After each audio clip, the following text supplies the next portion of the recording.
clock in my belly ringing 10:15. Well, I got a clock in my belly ringing 10:15. I wake up at 9, soon got the munchies, baby. I wake up at 9 and soon got the munchies, baby. It's like a scratching, rolling. Welcome to the 2-Month Review, the weekly podcast brought to you by Open Letter and 3%, in which we take one giant book, break it down bit by bit, section by section, talk about it, make jokes, have a good time. And this season we are reading all 3 volumes of Vernon Subutex by Virginie Dupont, translated by Frank Wynn. And we are in part 1 still, the first volume of the trilogy, reading up through page, 215. I'm Chad Post from Open Letter Books. I am not joined right now by Brian Wood because he is somewhere missing, but he will be here shortly perhaps. But instead, we have special guest Caitlin Baker from Island Books out in Seattle, here to join in and talk about Virginie Dupont. How are you doing, Caitlin? I'm okay. How are you? Good, there, hanging in. Yeah, hanging in. You know, it's in the middle of all this loveliness.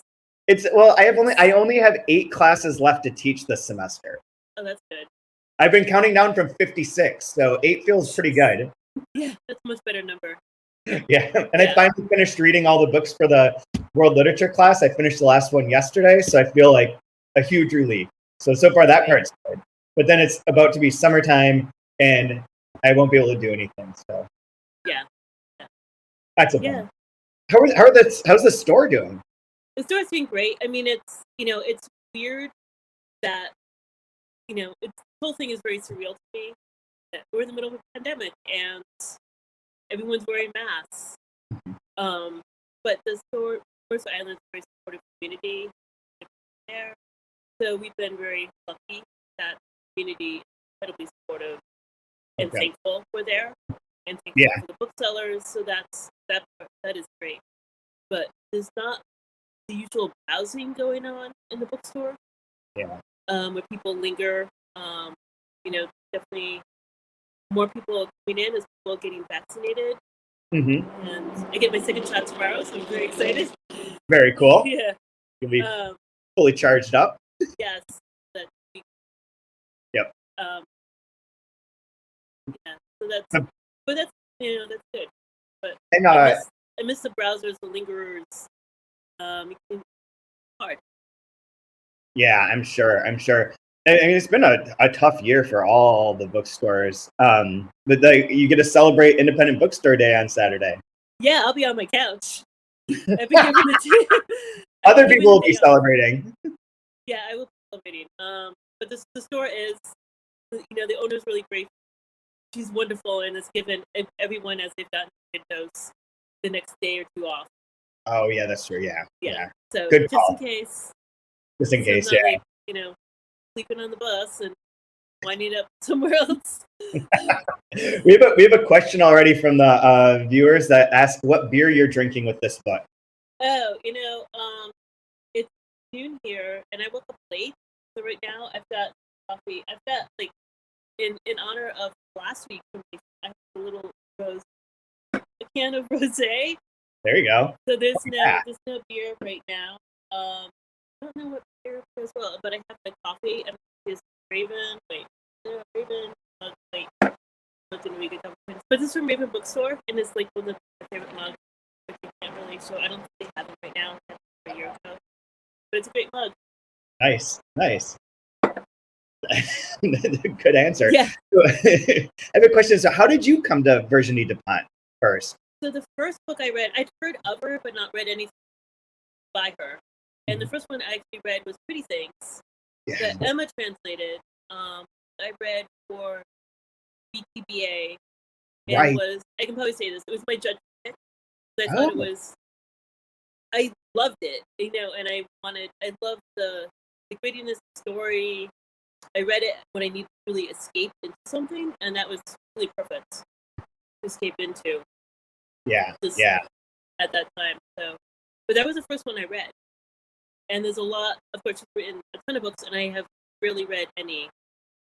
Read a couple of maybe, and the first 2 volumes of Vernon. I've not read the third one because I'm going to order it.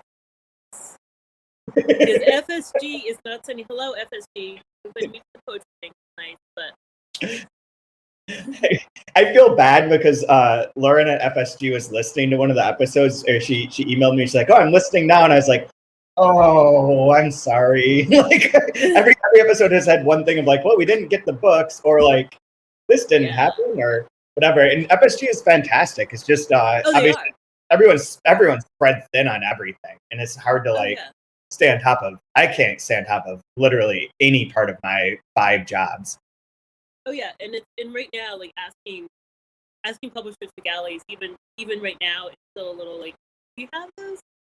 Yeah, and they're like, just because things are they're still so weird, Even like Penguin Random House wasn't sending. They're sending galleys. They weren't sending as much for everything or finished copies until very, very recently. Really? Yeah, because we haven't so been that's getting. kind of weird. It's made the translation database like way difficult, and I need to take like a week and actually just like spend hours every day making sure that it's updated, because the process used to be like things would come in and I would enter them as they came in, and then check every week with the reviews and look for catalogs, and if I heard about anything or saw it on Instagram or whatever, I'd double check. But now it's like there's no base. Like all the things that come in that I would enter, they're just not coming in. So I'm like having to search through like emails for like lists of books where you can download the NetGalley or whatever, and it's making like the whole thing like 20 times more complicated than it used to be. It feels like it's endlessly running. That's insane. That's too much. Definitely. But still fun. I have a different, before we get into this section, I have a different question for you. Are you watching baseball this year? I am. I think I keep thinking it's on. Like I signed up. I wasn't watching last year. If anyone's wondering what this is in reference to, because I didn't think it should be happening. It just seems so weird and disjointed, and but this year I am.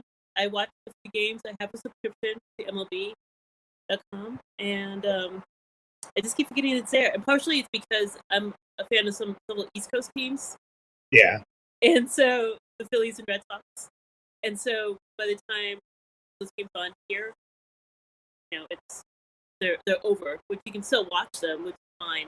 Yeah. But sometimes I just hop on and I'll watch certain at-bats of different players, or a few innings of an A's game. Yeah. There is a program through Baseball America, Baseball Prospectus. I forget where it is now. I think it's Baseball Prospectus, where you can actually program your MLB TV. Like if you want to see every at bat by like Shohei Ohtani or whomever, you put in like criteria, and then when you log in, it will automatically switch to the game if that thing happens. If one of your rules happen in order. Oh, so that's cool. It's pretty cool. It's pretty wild. I haven't explored it because it just seems like it would just blow my mind too much. It'd be like too many factors. It would be like watching schizophrenic baseball. But nevertheless, like it is a nice feature. I was wondering if you were back. I watched last year. I leaned into it and just enjoyed it because it was like there's nothing else. There's like nothing good happening. And there's still not a whole lot happening. I mean, it's still the same kind of thing. There's no live music, there's no theater, nothing. And that is weird. So I'm pretty grateful. I might even try to go to a game. Do it. Yeah. Do it. I mean, I wasn't sure I could get a ticket because it's only 9,000 fans that they're allowing in right now to the field. I think the place seats about 46,000. And everyone's very spread apart. And it's Seattle, so everyone is wearing a mask. Yeah. Unless they are actually eating or drinking, which is not true. In many places, I don't know if you've seen some of the clips from Texas. Oh yeah. Everyone's like, oh my god. I don't think Texas really abides by other rules. No, I thought it was like an MLB rule because I know Fenway was seating 4,000 or so, but it's like, guys. Yeah, I think it's up by State and Stadium. And so, Texas was like, the governor's like, fuck it. Opening day, full capacity, 100%. And then after that, we'll go to 25%. But opening day, it has to be great. But also no tailgating, because that's against the rules. What? What's the difference? I like that Kate Sherrod, who's listening, says that she's planning on becoming an obnoxious Casper Horseside's Expedition League fan since the Rockies have given up on actually playing baseball, which I'm just going to leave our baseball talk by pointing out that my team has Nolan Arenado, who used to play for the Rockies, and the Rockies continue to pay him $54 million for us, which was very nice gift. So thank you, Rockies. Thank you, Colorado. Very fun.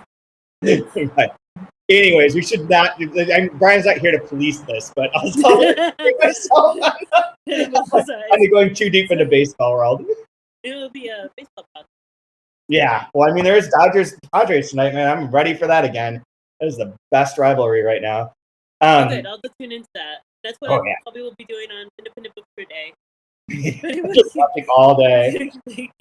Game to game to game. So this section, the section that we went through for today goes from 146 to 215, and there's a few different parts. I guess we could just walk through it by characters because we get. So you finished the second volume as well, and it's kind of interesting because going back through this now, knowing what the connections and the plot end up being, although I think some more of that might come in the third. I can't remember which one where certain pieces come together. But this is the first time I saw like the knowing ahead of time like what different characters mean to each other and how this is going to thread together. It was really interesting to see. This is the first section that really hit me like that. I don't know if you had the same experience or different. Yeah, like, it's Satana's appearance, Aïcha's appearance, the Hyena tracking down people. Like the threads are starting to be put into place. Yeah, and this one's kind of really setting up. I think we were talking about last week with Emma, like how this one sets up the next two. And it's been a while since I just read the second one, since I read it, and I read that sometime way before that came out. Yeah. In the States.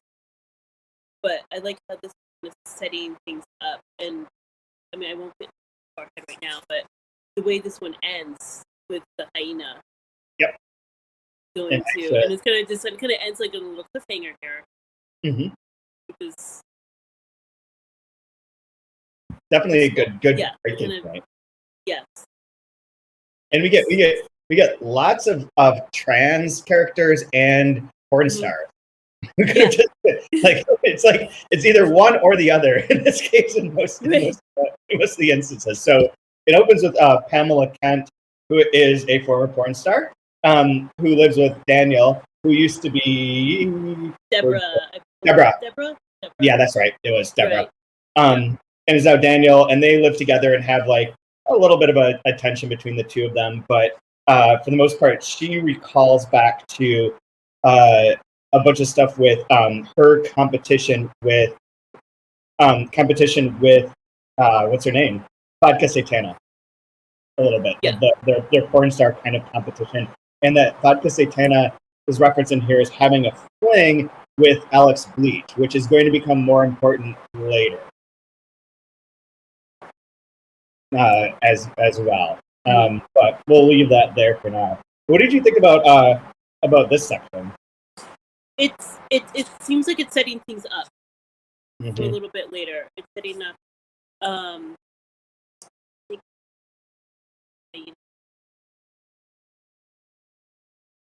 but I like he gets into like Daniel and why Daniel's been decided to transition.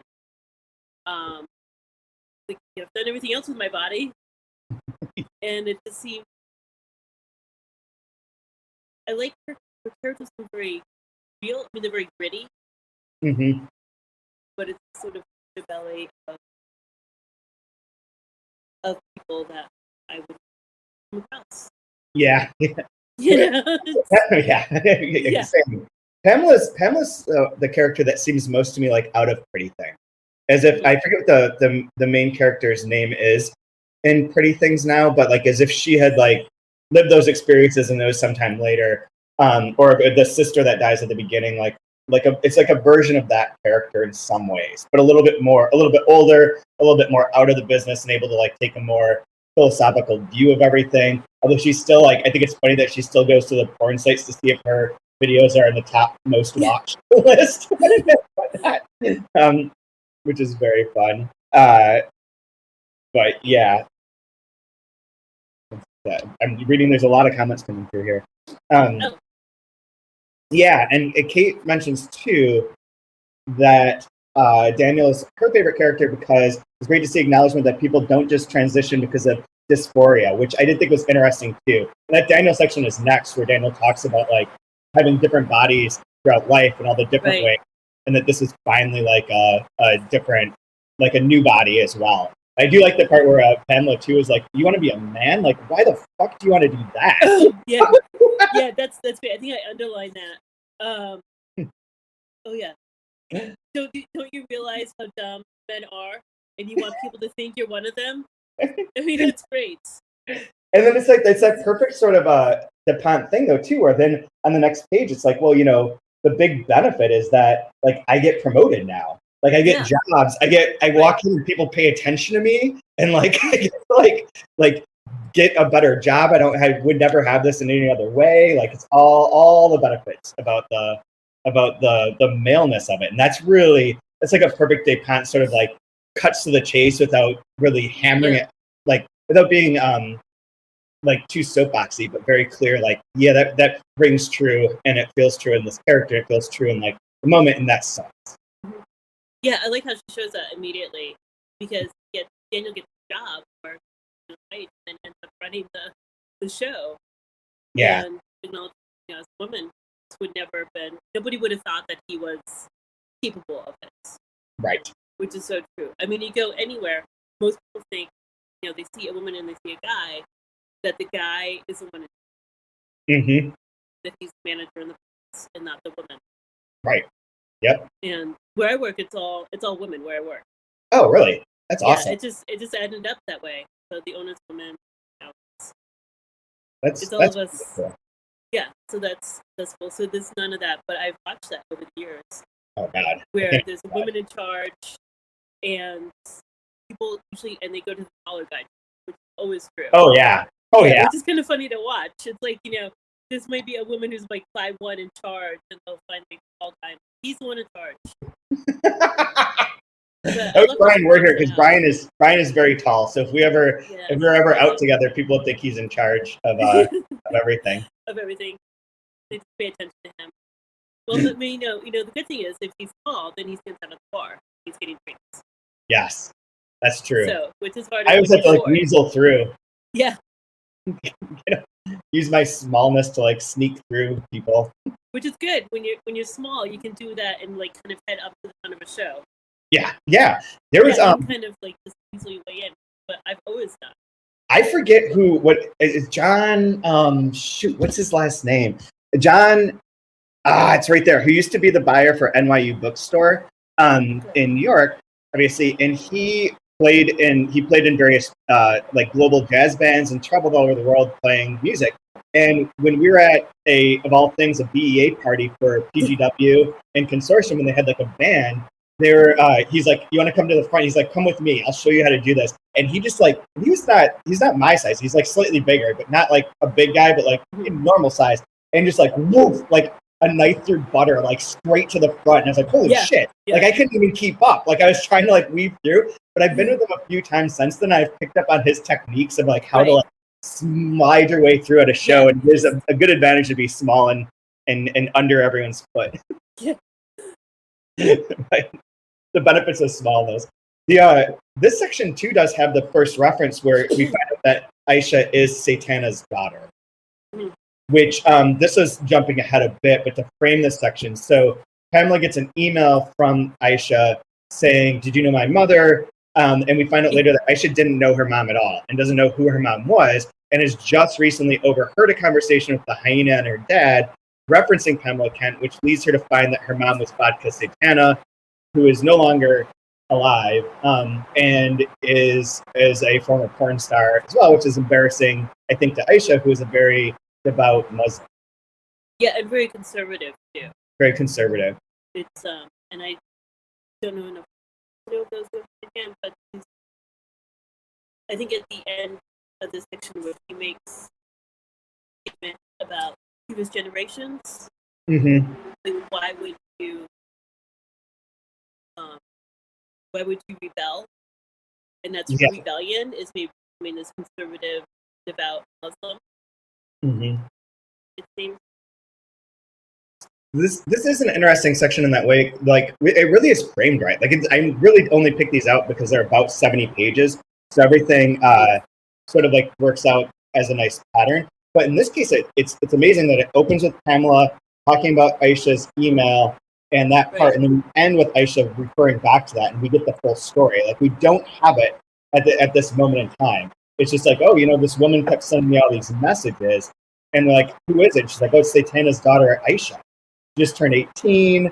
The father got custody, so on and so forth, and like then starts to fill it in. We don't know who those characters are. It's one of the great things of like this book, and in terms of rereading it, is knowing those little moments that are happening, or that are going to link up, and knowing kind of what the linkages is before you get it explained. Yeah, and I think, and I like how, I mean, that's what I like about this one is that it sets everything up. So you kind of go into the next two volumes, the framework where we're going after that.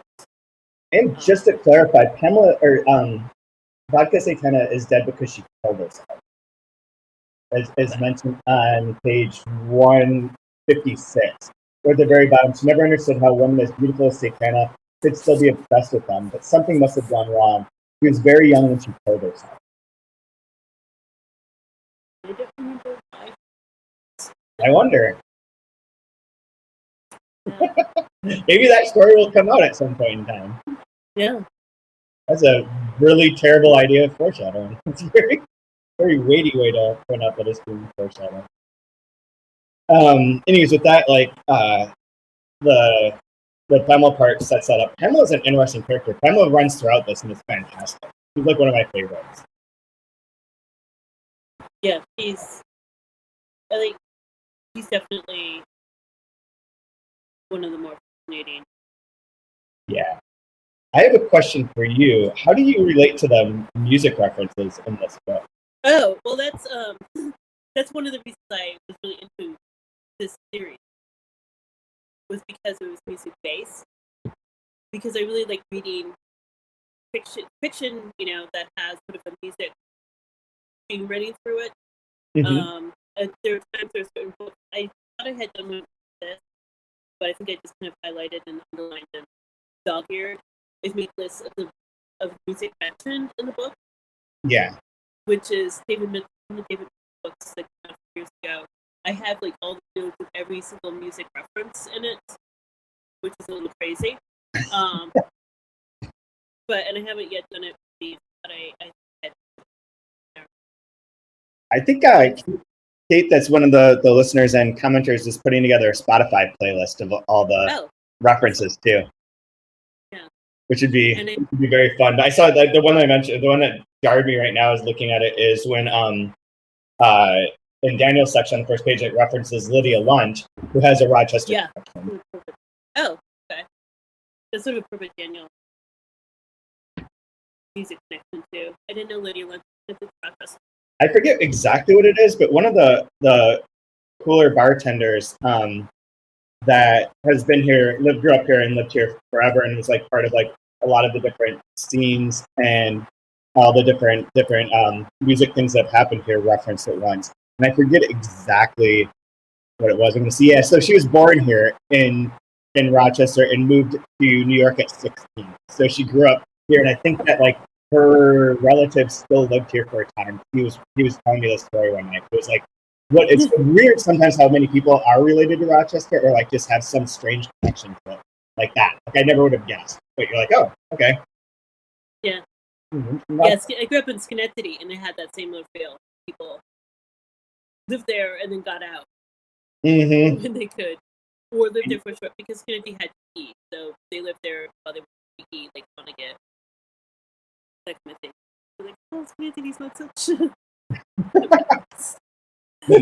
Yeah, it's fun. I love this line in Daniel's part too, where he cannot tell her the effect it has taking testosterone. He constantly feels the urge to fuck.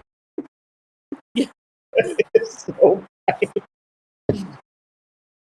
But yeah, this section is, I thought this was really great, like for going through and explaining Daniel's perspective, relationship to his body and like why he transitions. I think that's really fantastic. I think it's like a very smart and like, I mean, it's not surprising that it's well done, but it's like really well done in this and very like easy to comprehend and to have empathy and sympathy for Daniel as a character. So, Brian, how are you doing? I'm good. Hi, Chad. Hi, Kristen. See you. Hi, Brian. Hey. We were just talking. We talked about Pamela's porn star self, and then Daniel, and the way that it portrays, the way that Virginie Dupont portrays Daniel, and Daniel's transition, and not being like that. Oh, I always thought I was a man. I always felt like a man, but being like a choice to have a different body in that sense, and how like interesting and like well done this section is. Yeah, I think that's par for the course for all the different sections in this. I've really enjoyed the care and the like subversion gets used a lot, but every character does kind of subvert your expectations of that trope of a character in this book, and I really enjoy that across the board. Everybody's fun and interesting and terrible at the same time. They're all human beings. So do you have any, before we go on to the next part, do you have any general thoughts about this part? The porn star part, or the transition part, or the section for today? I don't know. I just thought the party scene was the party scene. I mean, because I found myself, what I liked about that was I found myself looking up all the music and playing it and trying to see if I would have liked this party mix or not. Something that's really into music, I'm always kind of judging what's on the radio or what people are playing at parties and making my little micro judgments of people like, oh my god, I can't believe you played that song. Or I wouldn't have played that song by Freddie King, but I do like Freddie King. So I totally nerded out to that, but I'm sure we'll get to it later. But I so totally want a buddy cop movie of the hyena and the daughter wearing the hijab going like on an adventure together. That dynamic to me seems so fascinating. I can't wait to see more of that. Yes. Yeah, that would definitely be because they're both fascinating characters. They're opposite. Yeah. In some ways, but then they're similar. Both very about what they believe in. Yeah. So this is who I am, and I'm not changing. And they're both very good at it, even though it is very young. Yeah, I mean, because even with this, like things like sexuality, masculinity, femininity, these different like topics that we like to try to silo, they're so interesting and complex throughout this book. Because even with like those two characters, they're very different women. Yeah. And they're both totally fine and right being the type of women they want to be and live their life that way. It's really neat seeing them next to each other and viewing the same world in a different way. Like with most of the characters we're seeing. It's just such an interesting take of like cosmopolitan Europe. I think I can't wait to see what happens to them in Barcelona. It should be interesting. Yeah. Kate in the chat mentions that she'd like to see a Thelma and Louise type crime spree for the Aïcha. Yeah. Which would be very fun too. And the hyena get her hooks in her enough to make her go crazy. Or would it be the other way around? But hyena, or could it be like, whoa, slow down here, kid. Yeah, we're jumping ahead a bit, but that is like why the hyena is with Aïcha is that the hyena's friend and Aïcha's dad, Salim, who was with Vodka Satana before Vodka Satana left, it became Vodka Satana and then killed herself after having an affair with Alex Bleach, or having I guess love affair with Alex Bleach.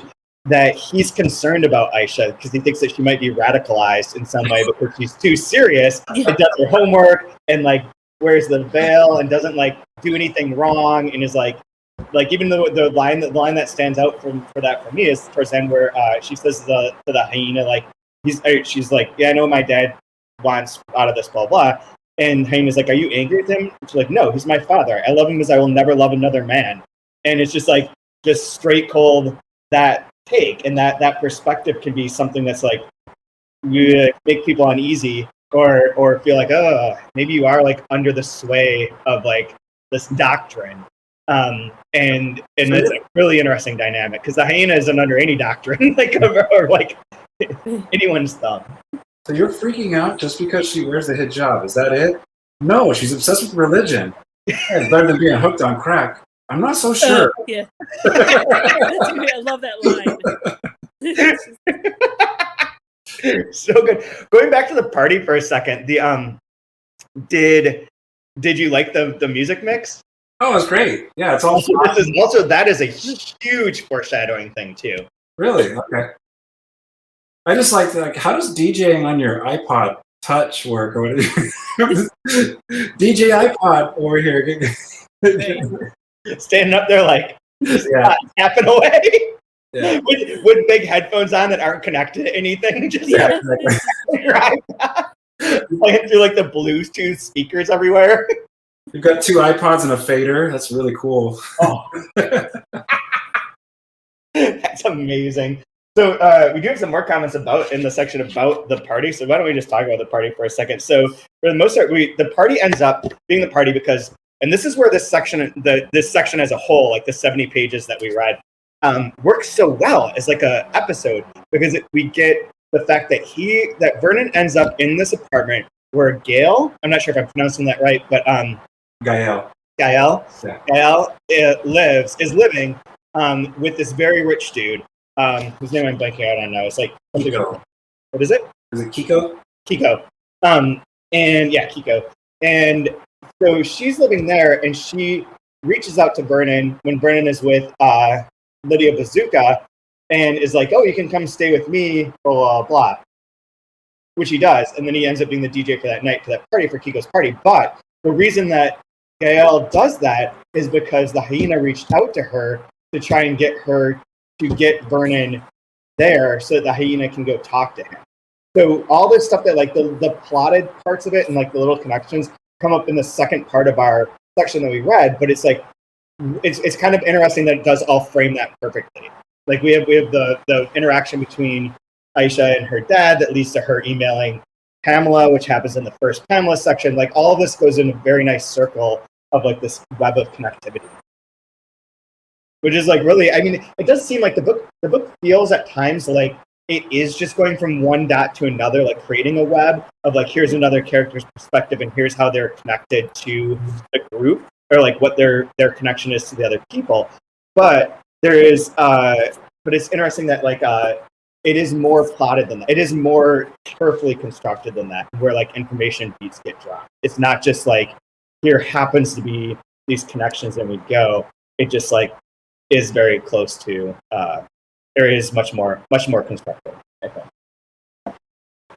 Well, I'm curious, Haley, when you're allowed to physically sell books to people, how would you sell Vernon Subutex to a reader? Well, we are at Leicester. We are physically able to. Oh, awesome! So we are able to come in and browse. If you're Yes. in Seattle, so it's a bit of a drive up from Georgia. Yeah. Yeah, but we are, and it's sort of like conveying. I think I want to try to, especially after watching last conversation, is to try to resell it as funny in a way and lighthearted. I mean, I think I like the conversation last week that they keep referencing about people wanting books that are funny, not necessarily light, but have humor running through them. Mm-hmm. But I think I think I tried to sell it a little bit too gritty, and that might have pushed some people away from it. But if I kind of resell it as funny and then kind of work in what I'm trying to do with characters and these very kind of realistic people in Paris, and try to like look in the hyenas now, and maybe try to sell it to like the people who are reading a lot of mysteries and that kind of thing. I think I want to rework how I was selling it. Oh, cool. That's interesting. You can also just look for aging hipsters And Yeah. so, do you still listen to Pavement? I've got a book for you. Yeah, here you go. Do you feel like new music doesn't speak to you? I've got this.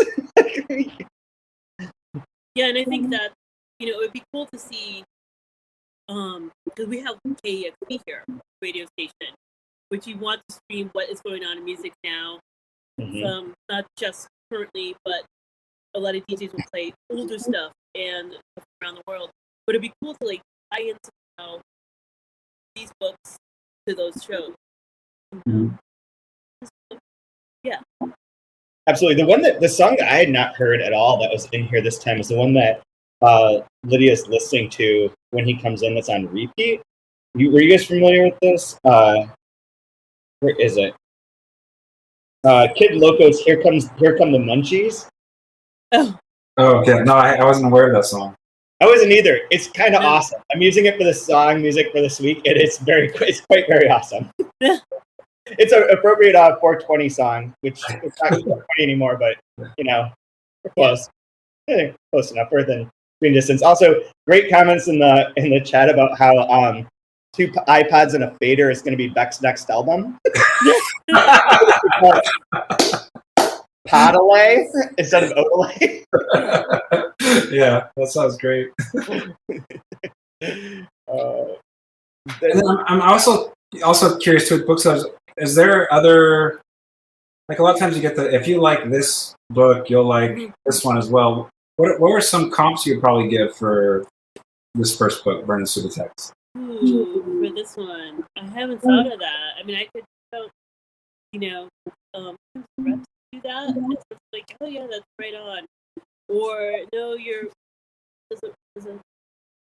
What? So it doesn't need to be a translation necessarily, but I think trying to sell it through the music book, but also characters. Do you have That's a great point. Yeah, there's different avenues you could go with that. Music, characters, the grittiness, mystery. I would, what I think, and this is maybe just me, but from the storytelling and construction standpoint, there are those like ensemble books, like the Dickens sort of ensemble books, or like comes to mind, like the books that and artwork that's set up to be not like one central character. Although this is named after a character who's a central character, at the same time, it has such a strong supporting cast that books like that really appeal to me. And that knowing that would be a big hook for me. I don't know if that's common. Yeah.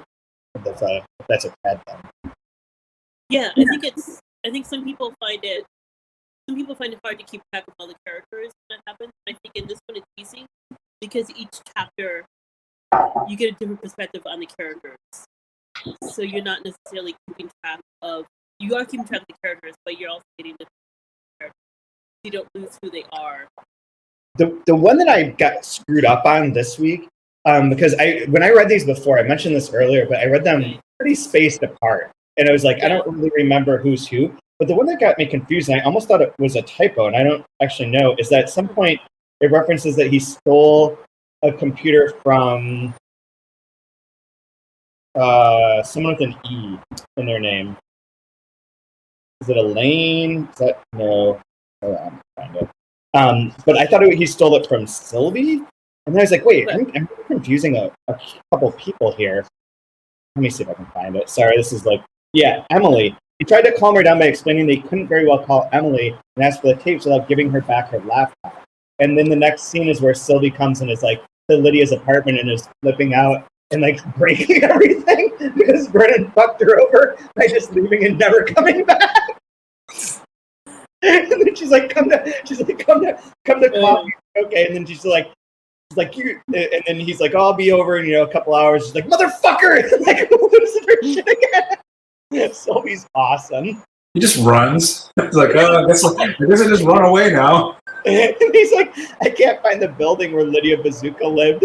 I noticed that it had like a bike rack out front. Yeah. So funny. You gotta mention that the Lydia Bazooka trying to jump him was a bit cringy, but I like her. I think she's cool.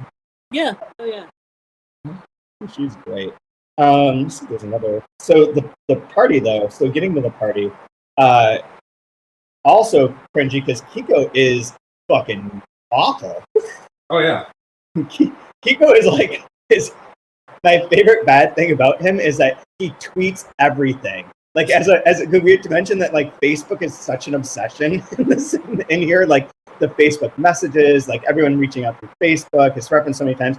And this is the first time I think that Twitter shows up, and he's just like, "I'm studying the green in my bonnet with twit pic evidence," and like everything. He's like, "Yeah, I tweeted that." He types this and says, "A real woman is where is this?" Kiko was annoyed to see him drooling over Marsha. Marsha still makes him horny. Jesus fuck, she makes him horny. Past her prime and not really his type, but she owns it. It's something about the way she moves. She fucks with every breath. She reeks of sex. A real woman is one of the guys. He types this into Twitter and jabs send. Like every part of it is like, you're the worst. You're the worst, and you're Twitter worst, and you're everything worst. And it's funny because we don't know it at this moment in time, but Marsha is also trans. And eventually, also that will play a role. I thought that was going to be in this section, but it's not. Like the thing about her, but she falls for Vernon Subutex at the party. Right. Yeah, and so they're doing shitloads of coke, and Kiko, who makes billions of dollars, like transferring funds and like being a stock market asshole. I'm surprised this isn't like a YouTube video to like scam people about. Instead of like the pickup artists, like teach you how to make a good party mix. And this is the way to get all of the people that to desire you. If you can get them dancing, they're all going to want to have sex with you if you're really good on your iPod. The real thing is you need to have the right fingers for the iPod, though. That's right, yeah. 4 easy steps of making to keep them dancing. Yeah, I think this character Kiko is probably the most like mustache twisting black hat villain that she's written so far in this book. Is there almost? Is there anything redeemable about him? Other than like he lets people crash at his place and he's really nice and he's always giving. Yeah, it's like, you know, a lot of these French characters, they have a place where they can kind of crash and hang out. But other than that, I don't know if there's really anything redeemable about him. But I would say the same thing about Dopele, the producer. Yeah, I think he might be even more villainous because of, or maybe, I mean, he's just as irredeemable, but he's also like got more power over people, whereas Kiko's just a money person. He doesn't seem to like dislike people, or like he'll tell people to leave at various points in time from this party, but he's not like mean to the people necessarily. Whereas Dopele is a controller of one's self and everything. So yeah, there's a comment that I want to comment on in which Kate mentions that the plot is totally driven by social media. I would almost argue that the plot is social media. It's like replicating that idea of how people are connected, and through like memories, through moments in time, through coincidence, through like friendships of like when the way they track people down is like finding like where Hyena figures out who Xavier is from the last, which is the last sort of point where Dopele wants her to find Xavier as the screenwriter, and so she goes to her friend Salim, who happens to also be involved in this world and knows that Xavier was this guy that wrote this movie back at this point in time, and they look it up online, and then it becomes clear that it connects. Like the book isn't just like driven by social media, but it's sort of like replicating the nature of that in the way that it functions in our society as a sort of webbing again. I don't know, that's my nonsense. Also, Kaya mentions that the party at Kiko's is basically an AWP dance party, which tracks. I mean, there wasn't enough. There wasn't enough Nelly for it to really qualify as an AWP dance party. But you know, you can only do so much. No. Anyways, yeah, he's super annoying. Oh yeah, this was another part of his super grossness. There's a lot of sucky fucky going on in the corners. It's cosmic and it's crass, just the way he likes it. Chicks can be dry when they're blitzed on gutter glitter, so mind those foreskins, boys. He tweets this. Every time that he it's like a stab. It's like the other characters keep their nonsense inside, and he just like lets it fly. I have a question for. Well, no, I don't even want to get into it. I'm not going to get into it. But Your apartment is like a country. You've got to keep out the undesirables. You've got to be ruthless. Only let in people who know how to party. I'm partying, so I get to choose. That's Kiko in his apartment. I tweet this. Oh my goodness. Yeah. Oh my god. In a war, you have to win to survive, to have the proper tools, the right algorithm. This too brings up the word fucktards, which is always fun. A little uncomfortable, but fun. Kai mentions that he's kind of like the Rich Dix from the Cole Show. Mm-hmm. As well. So Marcia, then we have a section on Marcia, who moves from Brazil to Europe, who goes from being Leo to Marcia, and has a thing for Vernon. But now, then we leave off with the section that we were talking about at the beginning, essentially, which is the hyena going to talk to Celine and ending up with Aïcha in Barcelona on a trip for a week. And that's where she is when Vernon ends up DJing the party. She gets a call from Gail to be like, hey, I've got him. I did what you wanted me to do. It's like, I won't be back for like a few more days because I'm on this trip to Barcelona. And just keep him there. And Vernon's like tantalizingly close to where they can find out where the tapes are and get this piece of information that the hyena is supposed to get for Dopale, who keeps checking in on her. But she also plays it close of fuck it, this guy just keeps paying. As long as I don't give him any information, that's how they keep paying you. Just lead them along a little bit. And she's, checking out Aïcha, who has just found out that her mom was a porn star, which is very much not the same as her wearing the hijab and being very conservative in her religious nature. Doesn't include being a porn star, or having a porn star mom. Right.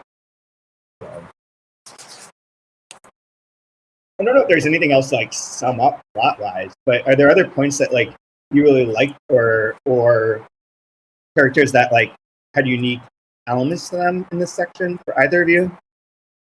I'm sure I may miss it, but I'm curious, Caitlin, what's your opinion of? Have you read more than just this one book, or?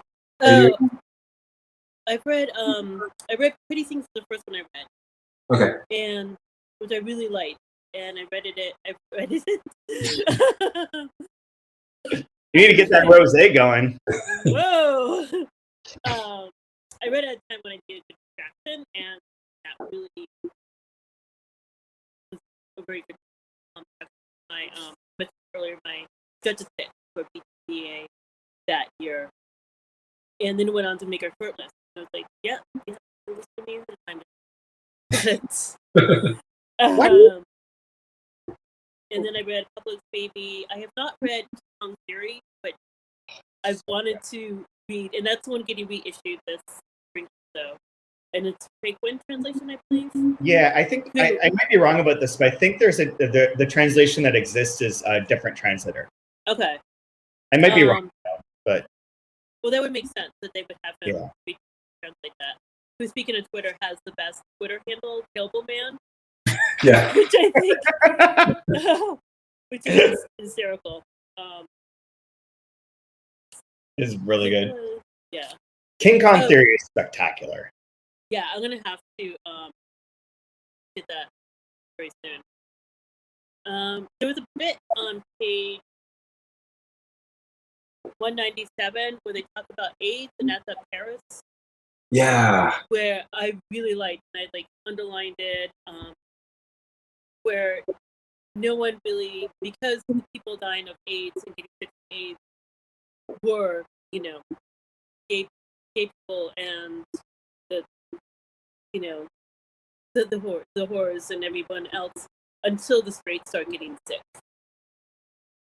That was, and I thought that was death continued to strike without pause, and people didn't give a shit. At the Paris organized die-ins, people didn't really start thinking about AIDS until they too were affected. When straights got sick, that's when the disease became real. So, and then Marsha is talking about she didn't have AIDS, she had work, have AIDS, and it guilt that came with time, survival skills, and with it a fear's gratitude. Life was too good to end. So I thought This that isn't was this isn't the place. This isn't the place for it at all. But I remember like the AIDS epidemic and like being in junior high during that time, and like right. the confusion surrounding it, the way that like is portrayed, everything like about it was like both hyper blown in certain ways, but also like very dismissive and very, very fucked up in like some of the assumptions and some of the ways that it was treated. So I haven't really thought about that because it's been, and now we have some of the other problems. But I have a hard time believing that Ronald Reagan wouldn't have handled the AIDS epidemic very well. I'm just having a hard time wrapping my head around that. I mean, he did everything else well. Yeah. Yeah.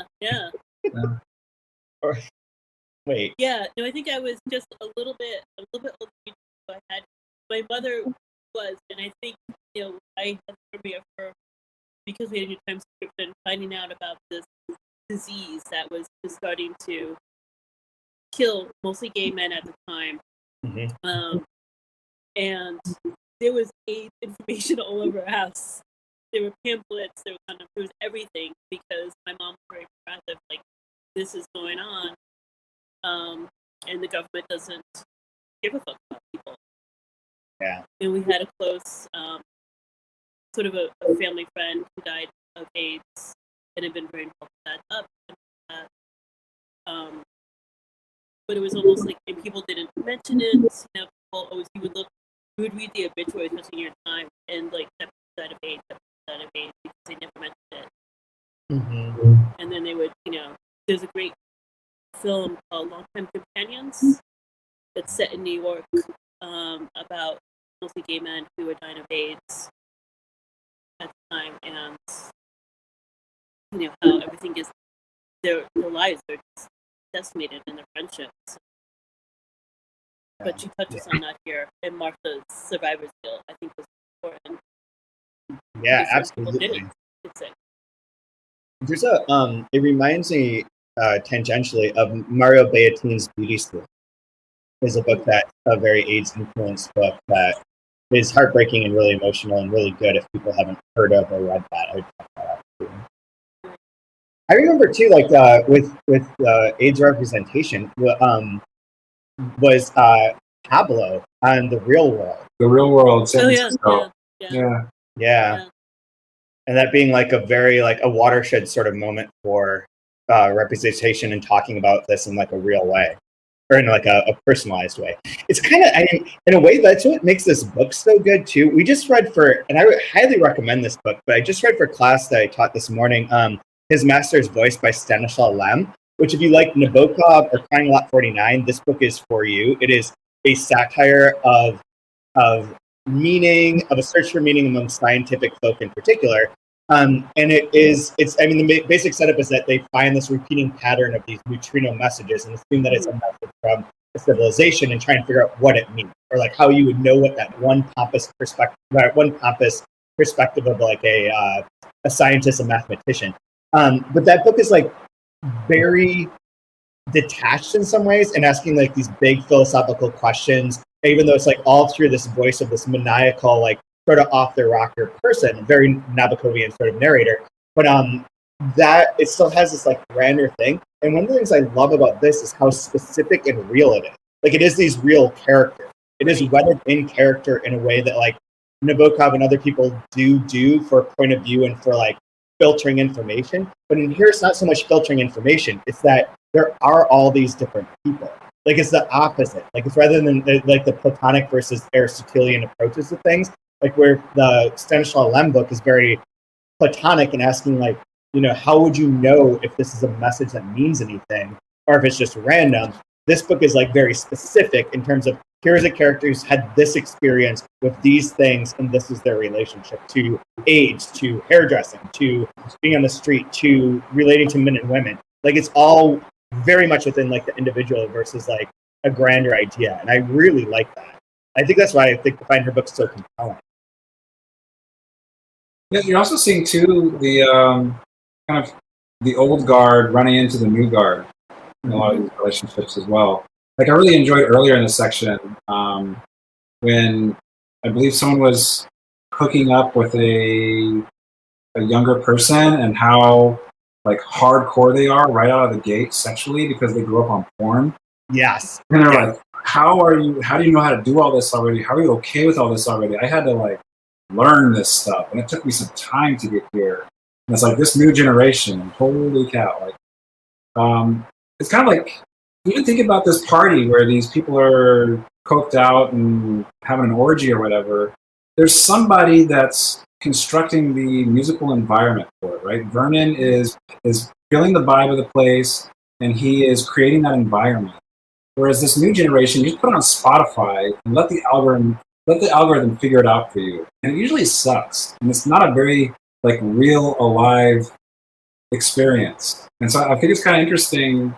I'm wondering if we'll see any more of this where like this old way of doing things, this analog way of doing things kind of fading out and this new digital way of doing things. Like so much with the Facebook and tweeting. And so I'm kind of curious to see if that's going to play out more in the books. Or as an opposite point of view, like what if the old guard regains its moral high ground? Yeah, possibly. Like what if in a sense that like the Spotify couldn't do what he did as the DJ. So like maybe there's like where do you find your value after like your value of the medium is been erased in some sense? Right. That could be another way that it could go in theory. Right. Anyone? I don't know how to end this one. Anyone have a good line they want to share? I think Brian said the line that about religion and craft. I thought that was hysterical. I'm sorry, I didn't mean to usurp. Oh no, it's okay. How would you have known? I thought that was great.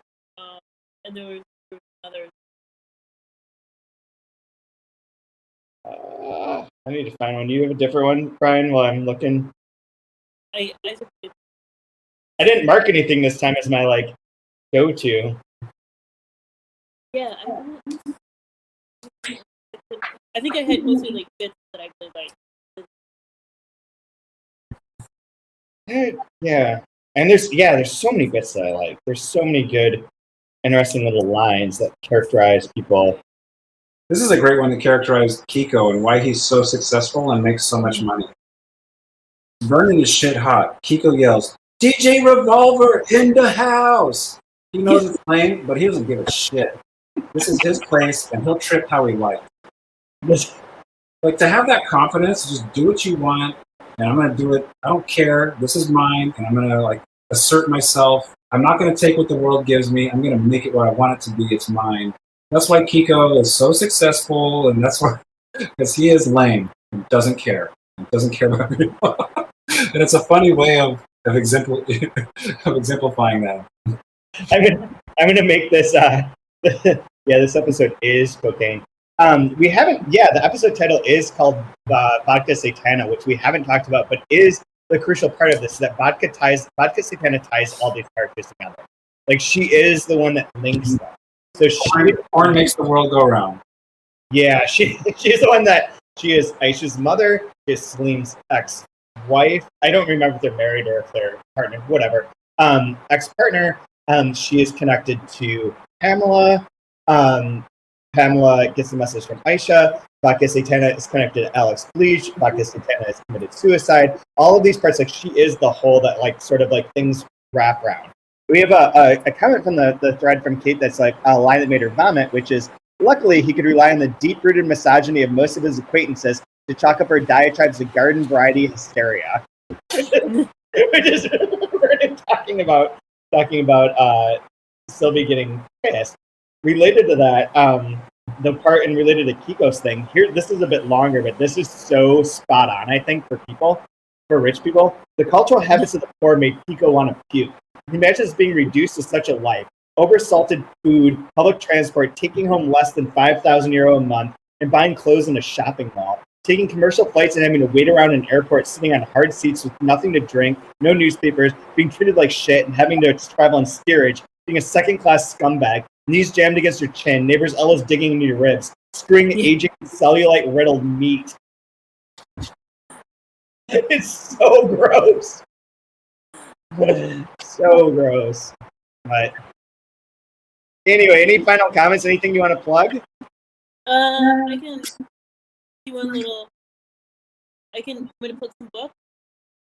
Yeah. I can do that. So this is an open letter book, which has an amazing cover and but it is out soon. I can't believe when it's out. It's out this month. And translated Korean, winter, and Sato. I love the characters in here. They're a little bit quiet in a way, but good quiet. Sometimes you think quiet and it's boring, but it's not. I'm also gonna plug. This is the galley cover, so it has a cool cover. Oh yeah. Great. This is amazing. This is translated by Emma Ramadan, who is a owner of Riffraff DVD. So either buy it from Riffraff or buy it from Island Book in concrete. When I started reading this, I was like, how in the hell did she translate this? Because there are a lot of made-up words, and it's narrated by a 12-year-old. So a lot of words that a kid will hear and kind of misconstrue and are written that way. And a lot of play with the language. Like, there's a ton of that. But there are translators notes at the end. Which is amazing. I was very thankful for. That Deep Vellums, Deep Vellum, and of course Open Letter. That she took the Emma time to write notes and Vellum. Awesome. So I thought it was fascinating, and I could have hand sold it like multiple times. This one is Night Bitch, coming in July by Rachel Yoder. It's her debut. It is not your typical motherhood novel. So nice. Nice. I like it. It is about a mother. It's got a great cover too. Yeah. A mother of a 2-year-old. She has had her dream job running a gallery. She has a baby. Her husband is constantly on the road. He makes a bit more money. She tries to make it work with the baby, and she feels guilty because she has to leave him at daycare, and the daycare person is horrible. So she ends up being a stay-at-home mom, which is not what she wants to do. Doesn't feel like she relates to the other mothers. And tries to go to like story time at the library, and just feels completely just out of, like, she just can't relate to other people. And then one morning she knows weird hair growing on the back of her neck, and is convinced of turning into a dog. Wow. And she undergoes a transformation. But it's pretty wild. Is that just steak on the cover? Yeah, it's a lot of raw meat. Awesome. Of course, yes, with a knife coming out of it. Who published that one? This is Double Days Random House. Awesome. All right, Night Bitch. That sounds really cool. Yeah. Interesting comment of Yorgos Lanthimos buying the film rights to Night Bitch because he did buy the rights to Poor Things, which is going to be the next movie, supposedly, which is an old Delkey book that I reprinted when I was there. So Nice. I feel like I get a win once in a great while. My taste matches up. But Brian, you want to plug anything? I'll do a super random plug since a lot of people translate. I'm having to do some research on the Pentateuch, a book I'm writing, and I got this translation of the Hebrew Bible by Robert Alter, and it is outstanding. I don't know if anybody reads the Bible as literature, but Robert Alter, his Jewish Bible, our Hebrew Bible, is insane. It's so good. I've been using it, some stuff out of Exodus for a book I'm writing. Really impressed with his work. You make it sound like you're writing a book that's not about Las Vegas. Yeah. I plugged the Bible because the end times are coming. Just want to let you know what you're getting into, the plagues, and yeah. I mean, quite literally, you have people betting on murders in your book. Yeah. Yeah. Feels pretty far away from Bible. Oh, you gotta have a little of this and a little of that. Little column A. Gotta appeal to all demographics. Yeah, cover the bases. I'm gonna go back and just refer his master's voice by Stanislaw Lem. Fucking love this book. I finished it I read it I listened to it as an audiobook years ago and really enjoyed it. And it stuck with me as this idea that like, you wouldn't know if something were like truly alien, you wouldn't be able to understand it. But rereading it for this class and last night listening to the last chapter as an audiobook, like I have not laughed this hard nor felt so like had so much fun with like a particular voice in a while. So again, it's like Nabokov meets Crying Lot 49. Anyone likes that kind of stuff, you're gonna love this. And it's got a nice new cover from MIT. So That is a good cover. Some It's of a the big- books have had kind of awful covers. they're so bad. And they They're don't sell the so books. So this is like, we're at the end where people probably aren't listening. So I went on a trip to, and I've got my whiskey. I went on a trip to Poland with an editor from Houghton Mifflin Harcourt. And when we were there, I was like, you need to reprint those Stanislaw Lem books in like nice covers. Like you've just got this shit that looks like it's like from literally like 1970, the worst parts of 1970 art. They don't sell. They're not like, I want to read that. I've read enough of them. I know that he's really good. And if you repackaged him and remarketed him, it would be gangbusters. Like people would be really into this if you just did it right. And there's like, don't care about those books. Those aren't books that like are important to us. So MIT took over all the best ones and is reissuing them in beautiful covers, and they are having more of a traction. So I feel justified twice today on this podcast. This is good. That's about where we should end. Lately with the PM honey, but like a dog with a knife, here come the munchies. Like a dog with a knife, here come the munchies. Now it's getting late,